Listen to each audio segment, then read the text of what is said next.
Hey, how's it going? Well, okay, that's a stupid question. You can't respond, but I fuck it. I'll keep that in. I'm Jonathan, and I do shit on the internet. Not much, but hopefully more soon. Oh my god, this is a horrible intro to my entire channel and video style. I guess I'll take the more formal route. Hi, I'm Jonathan. I know the title of this video seems like a lot for my first video. Okay, hold the fuck up, hold up. I need to figure out this fucking background. Fuck it, okay, I guess that works for now. But as I was saying before my ADHD rudely interrupted me, I think this kind of video will encapsulate the type of person I am and the type of content I want to talk about well. This is something really important to me, that I feel like I never get to cover how I want to. I either forget something major, or fudge some important details, or I just sound too ranty. But this video is for me to focus on the most important parts of life to me, and hopefully correlate them to you. And rant, of course. You may not know me, and I may not know you, but I hope that my story and what I learned from it can help you to grow as a person like it helped me.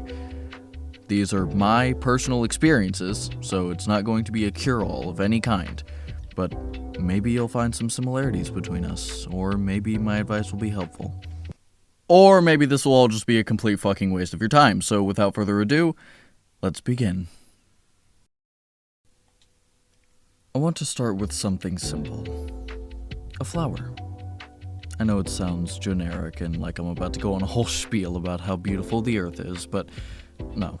Well, kinda? Not yet, at least. Just hear me out. I promise it'll get to you eventually, or it'll at least get to the topic itself. What do you see when you look at a flower?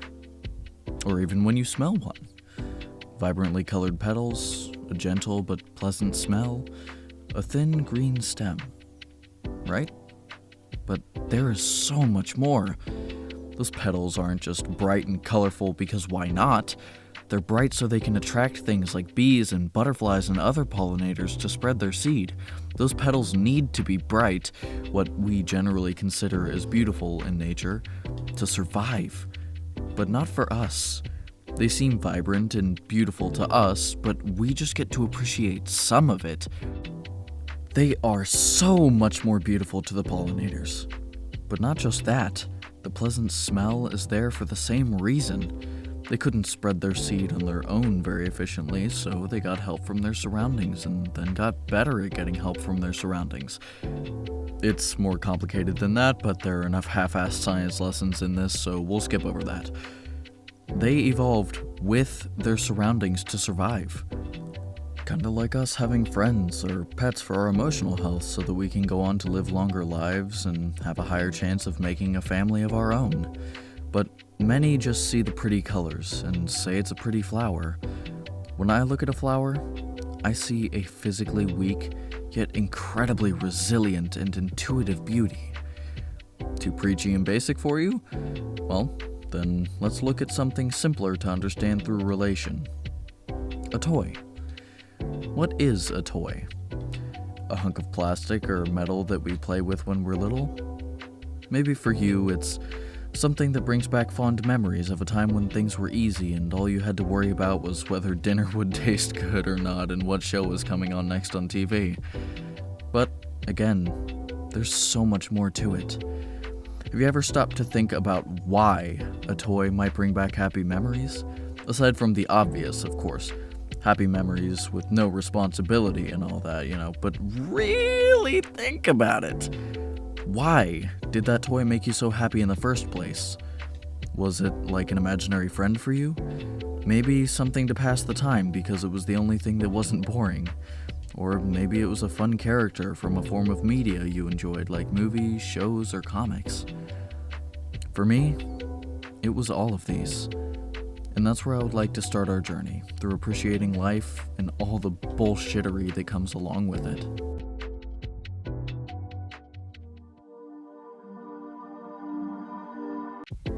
Whatever it may be that made that toy special to you, it was a reason.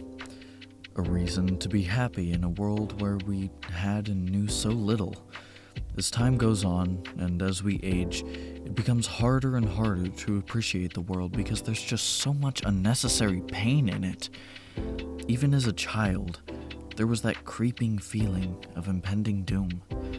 Like you knew something was going to change, but you just couldn't figure it out, so you just ignored it. Also, short child attention span doesn't help. I know for at least my memories, most of them carry a sense of dread, whether it's a happy memory or a bad one, and I couldn't figure out why for a long time. But I think this is it, at least for me. Those memories carry a sense of dread in me because I hate them, because I envy them. It was a version of me that had everything I want now. It's less that I knew something would change when I was younger, but more that I put that feeling in those memories unintentionally as I grew up and changed. I learned more about pain and how many types there are, and I was always told that I can't do anything but just push through it. But as a kid, I didn't have that at all. I was happy. Well, for a time at least, but we'll get into that later. But that feeling of dread was just the adult pains I now feel when I look back on those blissful memories. But one thing that never changed was the toy. Every happy memory I have of my childhood was with a toy. When I realized this, it wasn't hard to figure out why I had a hard time growing up. I was told that I needed to grow up and that toys wouldn't help me with anything and that I would grow out of them, so I should start preparing to not have them. I truly believed that for a long time, but that's only because I was too sad to go against what others told me. I was all but a yes man. Those who know me know that I love Transformers. I mean like love, like I am fucking obsessed with them. It is a fucking problem, I swear. It is a problem, but you'll come to understand in time. I'm planning videos. You'll know. I promise. You will understand if you don't. But anyway, back to what I was saying. Many think that I just love them because they're cool 80s robots, but that couldn't be further from the truth. For me, a toy was always so much more than a toy. Even when I was trying to grow out of them like everyone told me I should, I still couldn't break my bond with these toys in specific. It took me a long time to figure out why exactly, but when I did, it hit me like a train and changed my whole life. I didn't just like these toys because they were cool and I liked them as a kid. I liked these toys because they helped make me who I am today. Now, it might seem like I'm getting a bit off track here, but remember that we're formed by the context of our surroundings. None of us are born to be anything, but we're all born as something, but that shouldn't need to be said. We aren't born as killers. We aren't born as online influencers. We aren't born as politicians. We aren't born as we end up by the peak of our lives. Not talking about trans, because just to clarify, trans people being born is a very scientifically backed topic, and trans rights are human rights. I shouldn't even have to fucking say this. But when we're born, we're a blank slate that our parents nurture and teach. Yes, we can be born with certain unique qualities that make us more likely to be something, but that doesn't decide our future. Sexuality, for example. Sexuality is a chemical thing in your body. Your interests are a series of pulses and chemical reactions in your body and brain, so you can have those reactions naturally, meaning you can be naturally gay, naturally pansexual, naturally bisexual, naturally straight, and all this other stuff too, because they're all just words we use to describe a natural feeling and way of living. You aren't necessarily born that way, although you sort of can be born with some of those types of reactions to be more or less likely, but that's way outside of my explanatory power in this video. It just depends on how those reactions in your body happen as you go through puberty and questioning periods in your life. That means that the outside world can affect things like your sexuality and personality, but that doesn't necessarily mean that it always does. And that also doesn't make it healthy to try and force those reactions to change. I'm looking at you, shitty parents.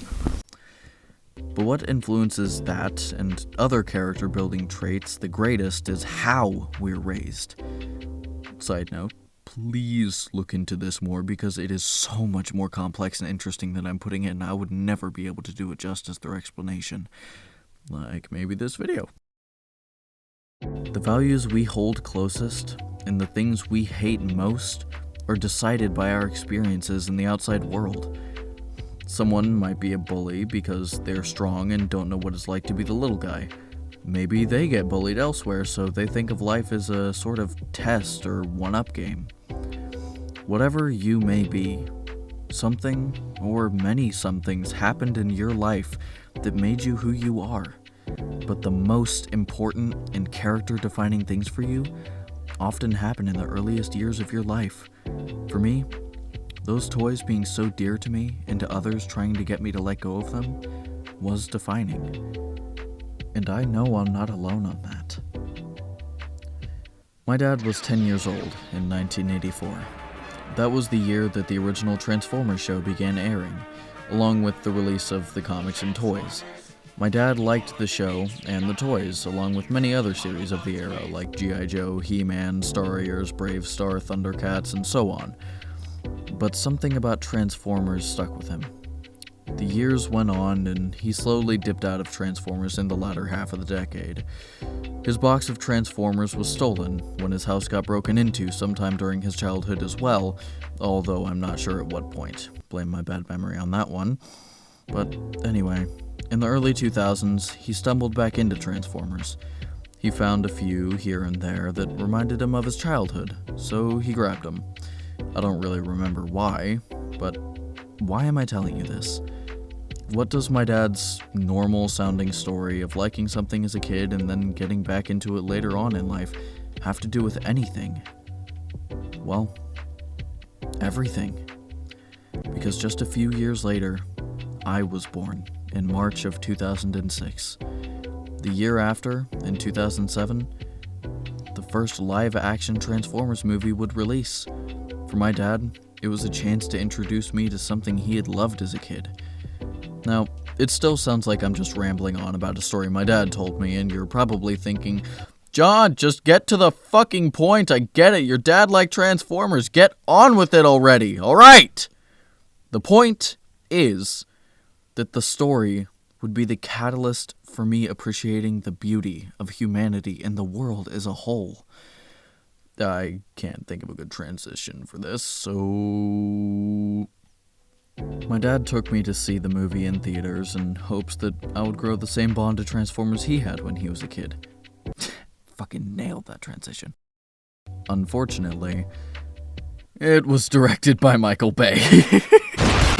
Genius. Hi, I'm Michael Bay. Michael's creepiness aside, I loved it. I think. Well, while I don't remember it personally, what I do know is that my early love for Transformers led to my first word being a mispronunciation of Bumblebee's name. My first word was Bobiot. Now, at this point, my dad, a 30-something-year-old man, was playing with toys he liked as a kid and seeing movies with his infant son about the same. I even had a Transformers-themed birthday. A few times. But despite how it may seem, my dad was a very broken man. Now, I don't have a good relationship with my father, and quite frankly, I don't see him as any father of mine. But if it wasn't for him finding those Transformers and later taking me to that movie, I wouldn't be anywhere near the person I am today. Transformers was a constant for me, but since the movies were a little...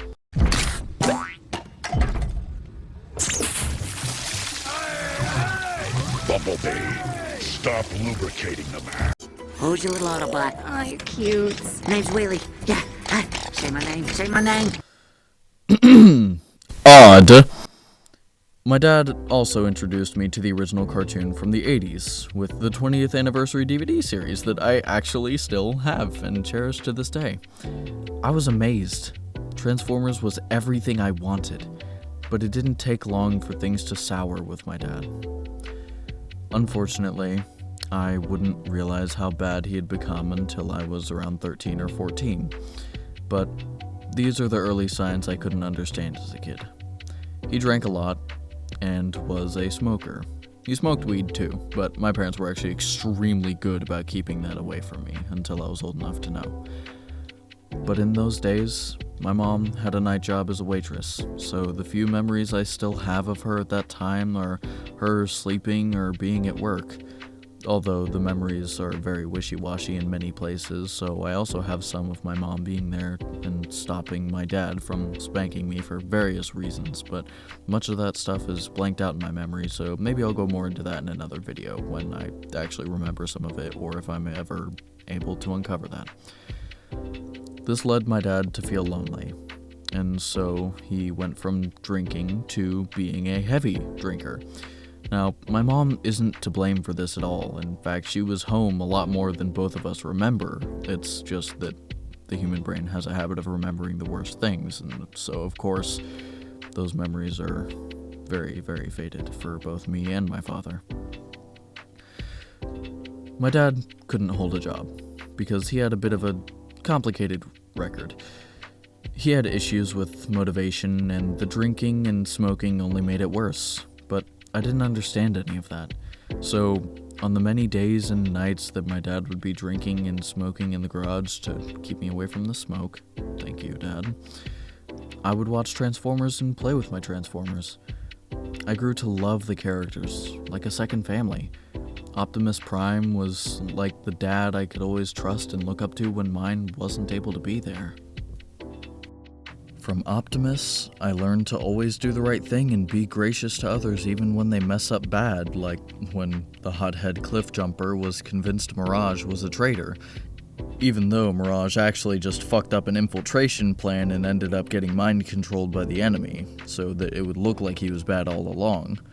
And speaking of cliff jumper and Mirage, cliff jumper taught me that it's okay to be wrong, even be really, really wrong and misguided. Because as long as you admit it and improve from that mistake, the ones who truly care about you will appreciate your improvement rather than focus on your failure. And Mirage showed me that being hidden can be a good way to learn. When no one can see you, you're free to watch the world around you and learn like he did on his espionage missions.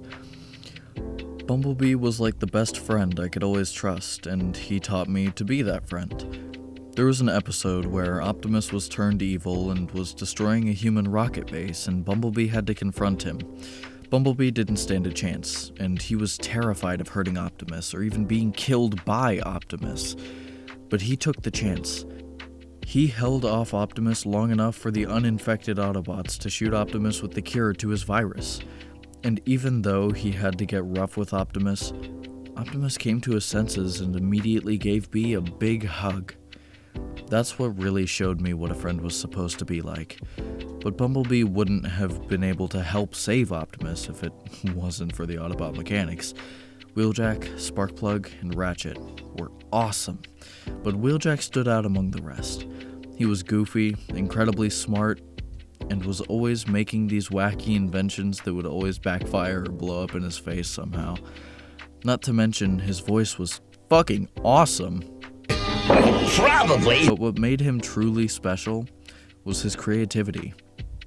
He didn't just make useful inventions because they were needed, but he made them because he wanted to help his team.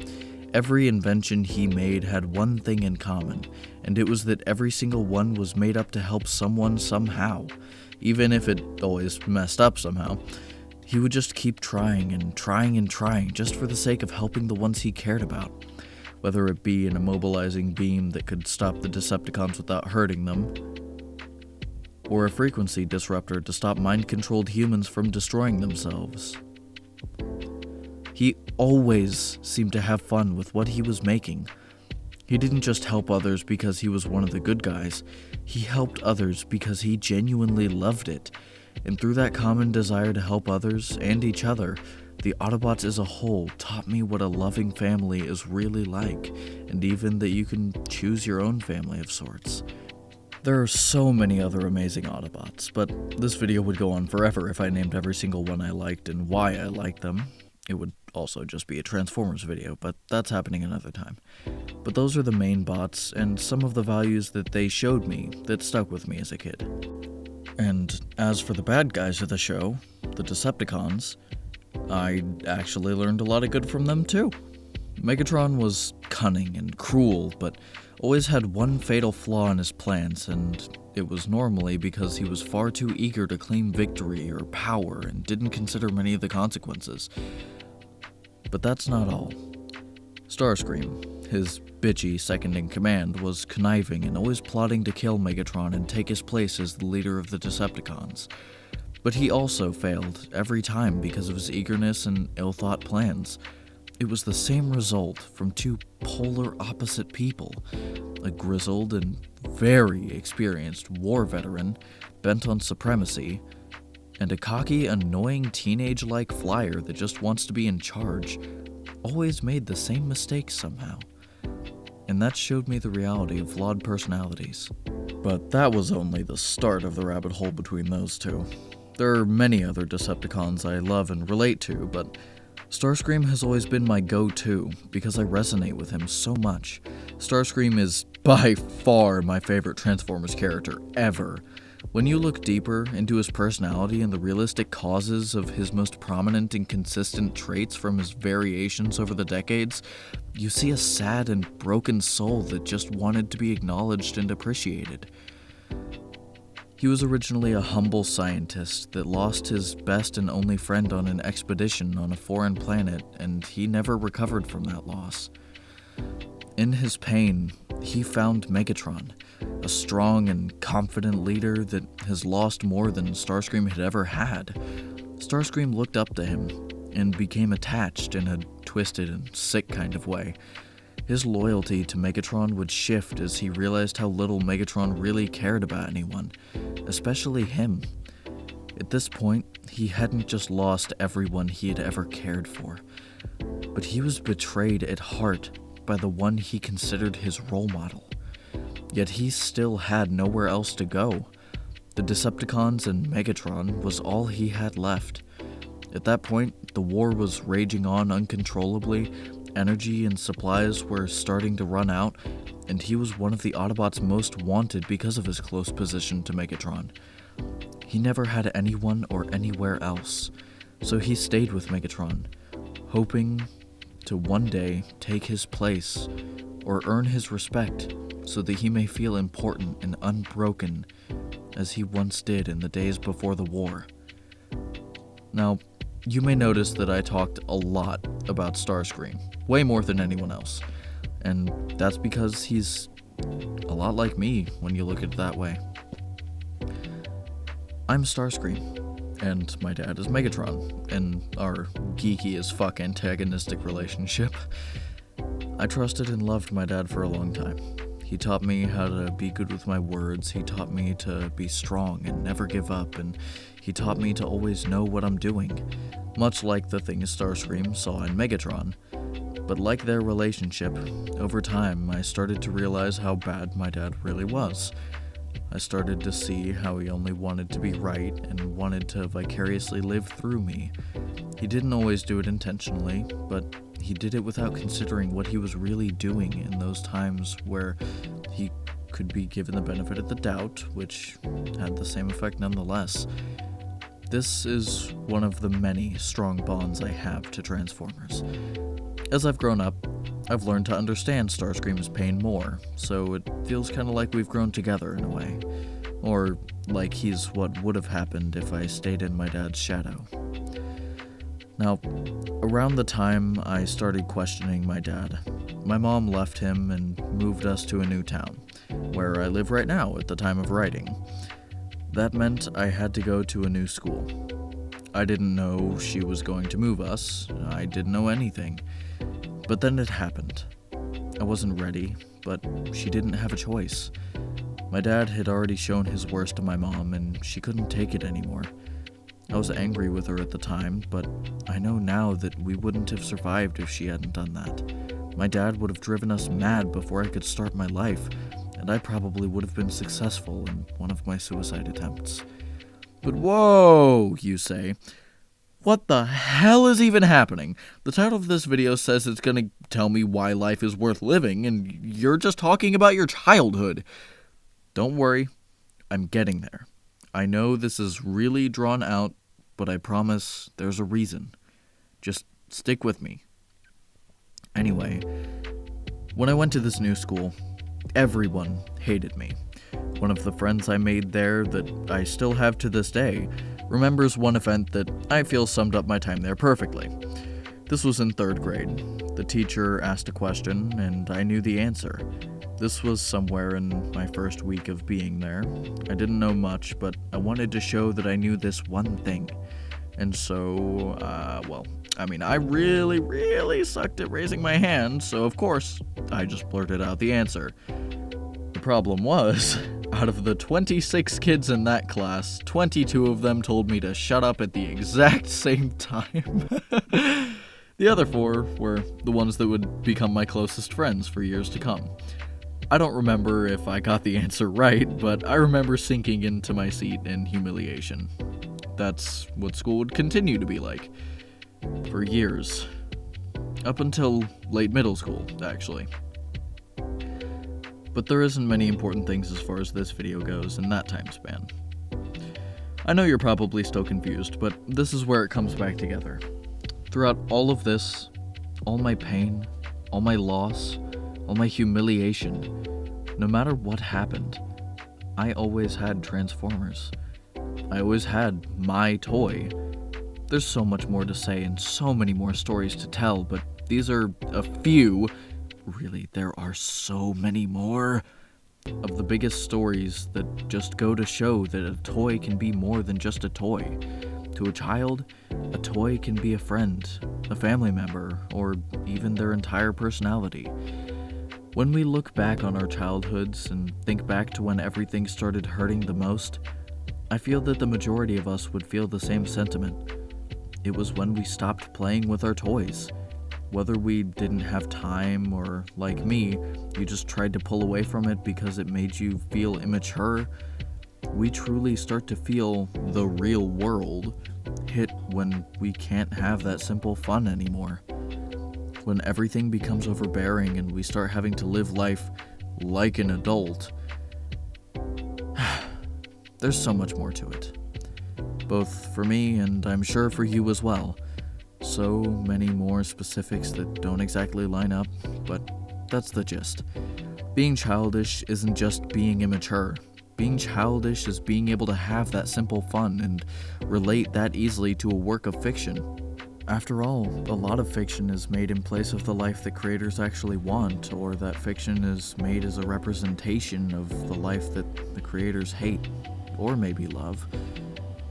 It's a wide spectrum, but we just see it as entertainment, but it's so much more. Well, the majority of us do. John, you said that it would come together and make sense, and that's a great story and all, but you still haven't given me a reason to live. Shut! Don't worry, you precious bean. We're getting there. I know you know how long this video is. I know you can see how much time is left. You clicked it. You wanted the answers. So just hold the fuck on. I promise we will get there. In the next part of this video. So, yeah, this was planned to be one big video, but unfortunately that didn't work out because I am using a phone to edit everything. I'm using an app on my phone, and because of that, the software stutters a lot after a certain amount of edited footage is, running at the same time. So when I put too many layers, when I put too many edits, when I actually try to get interesting and fancy with it, my software starts having a fucking stroke. So I'm not doing amazing on that front, and so that made this take a lot longer, but this is part 1 of 4 planned parts. There might be a 5th, there might only be 3. I don't know what I'm going to do because this part is roughly half an hour, but this is part 1 out of 4. And if you do that math, half an hour of an hour-long video with 3 more planned videos to follow after, or 3 more parts, the other parts certainly aren't going to be as long, because it took me an hour to read through the whole script. So, I'm intending for the next 3 parts to be much shorter. But I hope this was enticing, interesting. I hope that it gave you something. I know you didn't really learn much about me or my perspective outside of, I like Transformers and my dad is a dick, but I really hope that you're willing to be patient with me while I figure out my bullshit, because I didn't plan this out well. I'm not an experienced editor and my software isn't great. So I hope that this gave you something. I hope that you can at least see the promise. I hope that you can see, something coming of this like I do. I'm planning more stuff. I'm planning other videos, and I am currently planning on releasing, some more YouTube shorts. I have a Discord server where I do some other content there occasionally. I do gaming streams every once in a while. It's a cool spot. I'll have a link to that you can copy and paste in the description, and I'll have a clickable link in the comments. If you want to join the Discord, cool. If not, also cool. I hope that this hasn't felt like a complete fucking waste of your time, because I know that this is a very serious topic to not just me, but a lot of people. And so I'm hoping that I can do it justice in the final cut. But as of right now, this is what I have. I am planning part 2 to be released sometime in April or early May. Like within the first 10 days of May at the latest. I am really hoping for that, but it depends on what my software does. I'll plan things out better, and hopefully I'll make some higher quality content. But I'll see you guys next time in whatever I release, whether it be YouTube short or just straight into part 2, or if you stop by the Discord server. I hope that this has felt at least somewhat worth your time. I love you all, and I can't wait to see how this turns out. I'll see you guys later. Also, I ended up getting sick the day before I was supposed to release this, so that's why it's a couple days late. Bye!